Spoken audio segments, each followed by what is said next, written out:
O Rouxinol do Calvário, de João Grave.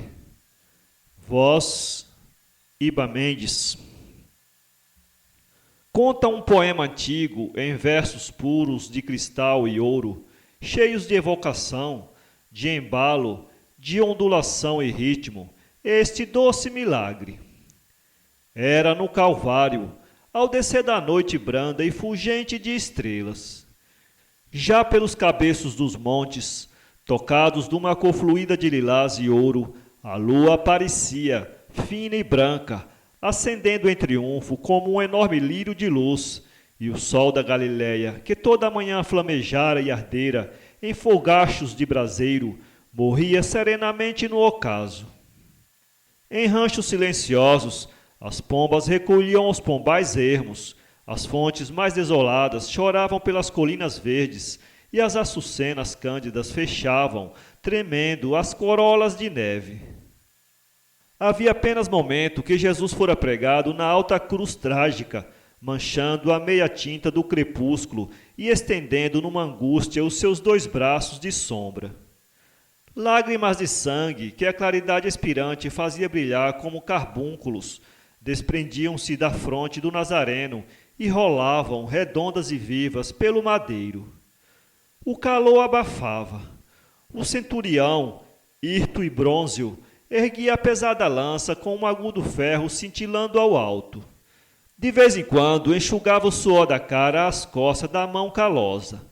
Jesus, com a cabeça pendente e quase desfalecido, sorria ainda, olhando com infinita bondade os homens ferozes que assistiam ao seu suplício, respirando com volúpia o cheiro acre da sangueira. A sua imaculada fronte empalidecia ao derradeiro fulgor do poente. As suas pálpebras cerravam-se.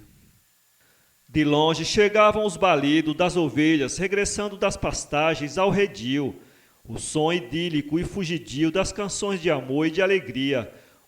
De longe chegavam os balidos das ovelhas regressando das pastagens ao redil, o som idílico e fugidio das canções de amor e de alegria, o tumulto da cidade sinistra, que à distância a lua banhava de fulgores brancos.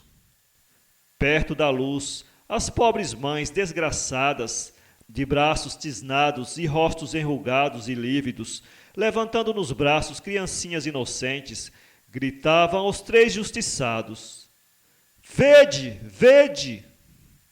E o monte áspero, íngreme e cansado, bocejava e parecia perder a pouco e pouco o último alento. As suas linhas, os seus contornos, as suas cruezas, os seus ângulos agressivos suavizavam-se na penumbra, esfumavam-se, esmureciam da violência das tonalidades. Sobre a terra estéril e maldita, onde apenas as uzes rastejavam e as piteiras bravas espirravam, sedentas de ar, torcendo-se como numa condenação, alvejava o sudário lívido que a lua desdobrava vagarosamente. Jesus atravessara, vergando sobre o madeiro, as coléricas filas de povo que se juntava à sua passagem, disputando os lugares a murro e praguejando, para ver antes de justiçado esse rabi condenado à morte. Tanto se falava dos seus milagres, que já era célere em toda a Judéia. Relembrava-se a porta das sinagogas, onde os doutores da lei liam os papiros amarelados. Era invocado nos casais quem em clarão de ventura jamais alumiara. Os pequeninos que lhe sentiram na face a carícia tranquila das mãos abençoadas, diziam, gorjeando, o seu nome. Os namorados olhavam-no de longe, se o avistavam por entre as vásas em flor, meditando as suas doutrinas. Mas, nesse dramático dia, uma febre de loucura desvairava, embriagava as almas que clamavam pelo espetáculo bárbaro do sacrifício. Vibravam-lhe blasfêmias abjetas, cuspiam-lhe nas pregas do manto, injuriavam-no, mostravam-lhe o punho fechado numa ameaça. Os soldados romanos empurravam-no bestialmente, se as suas pernas enfraquecidas vacilavam. E só raras mulheres, sempre inclinadas à mágoa e ao perdão, lamentavam esse lindo moço, de uns olhos tão fundos e meigos, sob a coroa de espinho, que o diademava de uma auréola de ouro e de sangue. Uma rapariga em plena florescência e em plena beleza da mocidade, de pépulo, de linho bordado, surgiu como olhadas de junquilhos e de amêmonas, que lançou, chorando, aos pés de Jesus. E ele olhou-a com placidez, a boca iluminou-se-lhe de um sorriso sereno, estendeu o braço numa bênção. Mas logo as megeras, rugindo entre a multidão, apedrejaram a compadecida moça como se ela fosse uma cadela. E agora ia morrendo lentamente, enquanto as rosas sonhavam, os berços e os ninhos repousavam poeticamente sob dorséis de ilusões, e os lares não tardariam a adormecer. Os roxinóis acordaram nas balsas, naquela quieta e miraculosa noite, alva como uma comunhão. O grande coração da natureza arrepiava-se de medo, e Jerusalém, onde medrava a flor escarlate do vício, dardejava de luzes, correndo ao prazer, à orgia, e sugando com avidez o mel diabólico do gozo impuro. Sobre o Calvário, o silêncio foi pesando mais, a populaça afastou-se gargalhando, as horas eram cheias de temor religioso. O centurião caminhava de um lado para o outro, de lança ao ombro. Os bandos de corvos, famintos de carnes, crocitavam, batendo as asas negras. Um dos condenados pediu água e desfaleceu. Cristo abriu os olhos enternecidos e contemplou as estrelas. Depois fechou as pálpebras, como num sono, e ficou inerte. O soldado espetou-lhe o ferro da lança no peito e abalou também. Então, na paz inviolável dessa noite de tragédia, um roxinol passou sobre Jerusalém num voo ligeiro e veio pousar na cruz rude, cantando até o raiar da madrugada fresca. Que dizia no seu canto essa ave estranha, que assim enchia a solidão lacrimosa de uma noite de triunfo e de alegria virginal? O roxinol dizia isto: antes de clarear a aurora, a alma do justo entrará na imortalidade. Ela é enorme, encherá os tempos imemoriais, os séculos vindouros e proféticos. Lutou pela verdade e pela justiça, combateu pela fraternidade e pelo amor. E mesmo na morte, Cristo resplandece de perpétua graça e de perpétua luz. Por que foi que os homens crucificaram o mais puro dos homens? Jesus criou, com o esplendor do seu gênio, o ideal, a fé, um evangelho de libertação que se estendeu ao mundo inteiro, sublimou o nosso sentimento com a eloquência do seu verbo e o inefável fervor da sua crença, purificando-nos de ódios, de invejas e de acervos de misérias. Aos desalentos amargos trouxe a doçura elísia da esperança. Deu aos torturados e aos humildes a consolação sacrossanta das ilusões. Vestiu os nus com um pano da sua túnica. Afagou os pequeninos imaculados. Serenou a fome dos famintos. Alumiou os dias de claridade, as noites de estrelas. Amou tudo o que era cristalino e sem mácula, e tudo o que era desgraçado. Enlevou as consciências de ventura e de poesia, fez pulsar nos cérebros a força augusta do pensamento, abalou as iniquidades, revelou como um visionário sublime as conquistas igualitárias do futuro.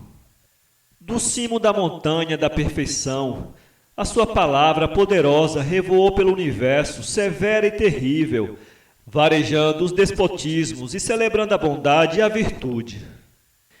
Ele, que tanto chorou pelos deserdados e pelos vencidos, foi por eles arrastado nas pedras e assassinado.